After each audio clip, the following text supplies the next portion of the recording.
अली अनवर साहब, मेवात से आए हुए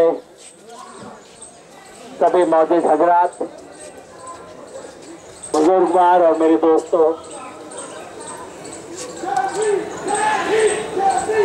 आज सुबह अंग्रेजी के अखबार में जुनैद के बारे में पूरा पेज छपा। सुबह बैठ के मैं वो पढ़ रहा था। कैसा था वो बच्चा,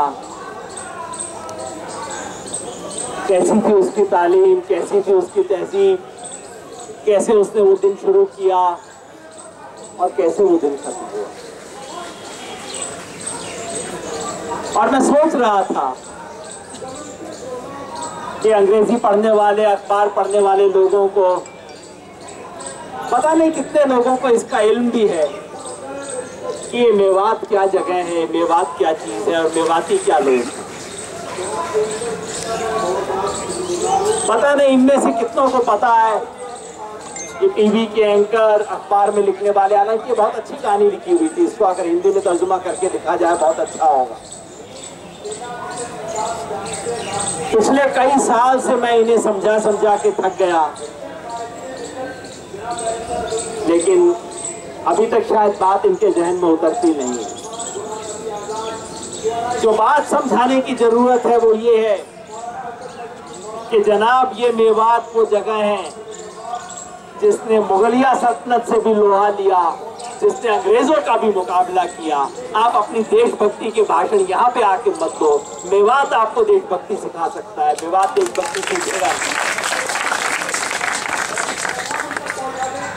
शायद इस देश के अंदर कोई एक कौम हो, एक ऐसी जगह हो जिसका मुगल राज और अंग्रेजी राज दोनों से मुकाबला करने का इस तरह की तारीख हो जैसे कि मेवात की। अभी आपका गीत याद दिला रहा था हमें घासेड़ा के बारे में, और मैं सोच रहा था एक वो जमाना था इस देश में जहां चारों तरफ खून खराबा हो रहा था, लेकिन गुजरात से आया हुआ एक संत घासेड़ा में बैठ के कह रहा था हमारे मेवाती भाइयों से कि ये देश तुम्हारा देश, इसे छोड़ के मत जाओ। चारों तरफ खून खराबा था, बहुत आसान था ये कहना कि चलो तुम उधर जाओ इधर जाओ, लेकिन वो एक शख्स यहाँ खड़ा था और जो हाथ जोड़ के कह रहा था तुम्हारा मुल्क है, तुम्हारे पुरखों का देश है, तुम छोड़ के मत जाओ। और वो जमाना था जब 70,000 लोग पाकिस्तान बॉर्डर से पैदल वापस आ जाते हैं मेवात में, सिर्फ एक गुजरात के संत के कहने पे उस पर यकीन करके वापस आ जाते। और एक आज इस देश का हाल है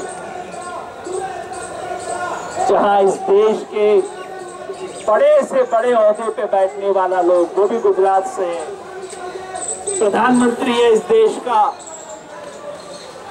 वो अपनी आंख के सामने कत्लेआम देख रहा है। 10-10 दिन तक इंतजार करता है और उसके बाद ऐसा एक स्टेटमेंट दे देता है जो मलहम लगाने की बजाय आपके जख्म पे नमक लगाने का काम करता है। प्रधानमंत्री ने जो परसों स्टेटमेंट दिया, मेरे से मीडिया वाले पूछने आए कि जी चलो अब तो प्रधानमंत्री जी ने कह दिया है गौ हत्या के नाम पे हत्या नहीं होनी चाहिए। मैंने कहा भाई, ये जो बयान प्रधानमंत्री ने दिया है इसमें ना तो सच्चाई है, ना संवेदना है, ना संकल्प है। अगर सच्चाई होती तो प्रधानमंत्री अपने मुंह से कहते, सिर्फ ये नहीं, आसमान की तरफ देखते हुए अहिंसा अच्छी चीज है, गौ के नाम पे हत्या नहीं होनी चाहिए, नहीं, ये फर्ज नहीं बनता। अगर सच्चाई होती तो प्रधानमंत्री को कबूल करना चाहिए था कि मेरे मुल्क में और मेरी बीजेपी के जो राज्य है उनमें ये हत्या हो रही है। जब तक आप इस सच्चाई को कबूल नहीं करेंगे तब तक उसका कोई मतलब नहीं। पहली सच्चाई। दूसरी संवेदना। अगर संवेदना होती, दिल में दर्द होता, खुद महसूस होता कि मेरे बच्चे को कुछ हुआ है, तो आप क्या करते? आप उसके माँ बाप के पास जाते, आप उनका हाथ पकड़ते, उनके घर में जाते, अफसोस जाहिर करने जाते। ऐसा कुछ नहीं किया, किसी के घर नहीं गए, चलो जुनैद के घर नहीं गए, अखलाक के घर चले जाते, आप पहलू के घर चले जाते, कहीं नहीं गए, क्योंकि दिल में दर्द नहीं है, संवेदना नहीं है। और संकल्प प्रधानमंत्री का ये काम नहीं है कि बैठ के स्टेटमेंट दे, ये बुरी चीजें होनी नहीं चाहिए। प्रधानमंत्री का काम है मैं होने नहीं दूंगा, ये फर्ज बनता है प्रधानमंत्री का। प्रधानमंत्री को कहना चाहिए अगर ये होगा, और जिन लोगों ने किया है उन्हें चुन चुन के सजा दिलवाऊंगा, और ऐसी सजा दिलवाऊंगा कि आगे से किसी की हिम्मत ना हो ऐसा काम करने। ये नहीं बोला प्रधानमंत्री ने। तो मैंने कहा जिस बयान में ना सच्चाई हो, ना संवेदना हो, ना संकल्प हो, उस बयान को लेके मैं क्या करूं? चाटू उस बयान को लेके? क्या किसी के जख्म पे ये बयान मलहम का काम करेगा? नहीं। जब लोग उम्मीद करते हैं कि प्रधानमंत्री ऐसे में कुछ सच्चाई, संवेदना, संकल्प से बोले, और ऐसे में प्रधानमंत्री ये बात करते हैं, तो जख्म पे मलहम नहीं लगती, जख्म पे नमक का काम करता है। तो इसलिए मैं ज्यादा लंबी बात कहने के लिए यहाँ नहीं आया हूँ। अभी हमारे पत्रकार साथी पूछ रहे थे आप यहाँ किस लिए आए हैं? आप मेवात के नजदीकी हैं इसलिए आए हैं? आप मुसलमानों से सहानुभूति व्यक्त करने आए हैं, किस लिए आए हैं?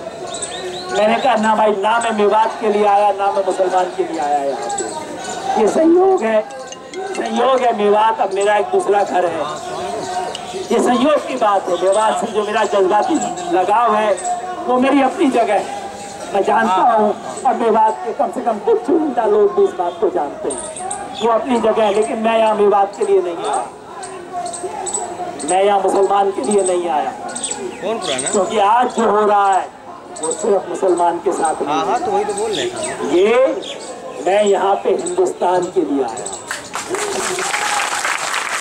जब जुनैद को मारा जाता है तो किसी मेवाती को सिर्फ नहीं, सिर्फ एक मुसलमान को नहीं, जब जुनैद को मारा जाता है तो मेरे हिंदुस्तान का कत्ल किया जाता है। ये जो हिंदुस्तान का विचार है, ये जो इंडिया का आइडिया है, ये जो विचार है कि हम एक ऐसा मुल्क बनाएंगे जो सबके लिए खुला हो, न हिंदू बनेगा न मुसलमान बनेगा, इंसान की औलाद है, इंसान बनेगा। वो सपना जो है, उस सपने को तोड़ा जाता है, उस सपने को कत्ल किया जाता है। और मैं यहाँ पे, अगर मैं यहाँ हूँ आज तो सिर्फ मेवात की बात करने नहीं, सिर्फ मुसलमान की बात करने नहीं, हिंदुस्तान की बात करने के लिए। और आज ये हिंदुस्तान का कत्ल हो रहा है। और मैं सबको बता देना चाहता हूँ, हमारे तमाम साथियों को बताना चाहता हूँ कि आज जो इस देश में बीमारी है, मैं बार बार कहता हूँ, सब मन से कहता हूँ, यहाँ भी कह देता हूँ, ये जो बीमारी है कि चंद लोग अपने आप को इस देश का मकान मालिक समझते हैं और बाकियों को किराएदार। मैं बार बार कहता हूँ मेरे भाई, मुसलमान इस देश का किराएदार नहीं, वो भी उतना ही मकान मालिक है जितना कि मैं हूँ। अगर मेरे पुरखों की राख है तो उसके पुरखों की हड्डियां भी जमीन के अंदर, और जिसके पुरखे इस जमीन के अंदर है वो सब इस देश के मालिक हैं, मकान मालिक हैं, कोई किराएदार नहीं है। और अगर आप कहते हो माइनॉरिटीज की बात, तो इस देश में हर कोई माइनॉरिटी है, कोई इस देश में माइनॉरिटी होने से बचा नहीं है। कोई धर्म के आधार पे माइनॉरिटी है, कोई भाषा के आधार पे माइनॉरिटी है, कोई जात बिरादरी के नाम पे माइनॉरिटी है। अगर माइनॉरिटी नहीं बचेगी तो इस हिंदुस्तान में कोई नहीं बचेगा। अगर माइनॉरिटी बचानी है, हिंदुस्तान को बचाने का है, तो मैं यहाँ पे सिर्फ मेवात के लिए नहीं, सिर्फ मुसलमान के लिए नहीं, उस भारत के सपने के लिए यहाँ पे खड़ा हूँ, जिस सपने को आज तोड़ने की कोशिश हो रही है। लेकिन ये कहने के लिए भी खड़ा हूँ दोस्तों कि ये आंधी का वक्त है, तूफान का वक्त है, लेकिन ये भी गुजर जाएगा। ये मुल्क इन छोटे लोगों से बहुत बड़ा है।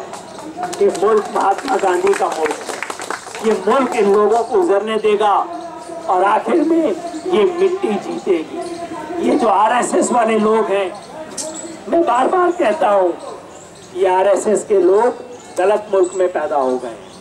ये जर्मनी वाले हैं वहीं पे ठीक रहेंगे। और इस देश की मिट्टी इन आरएसएस वालों को ज्यादा देर बर्दाश्त नहीं करेगी। ये देश जीतेगा, इस देश की मिट्टी जीतेगी और इस तरह की वैश्याना हरकतों पे हम सब जीतेंगे, हिंदुस्तान जीतेगा। बहुत बहुत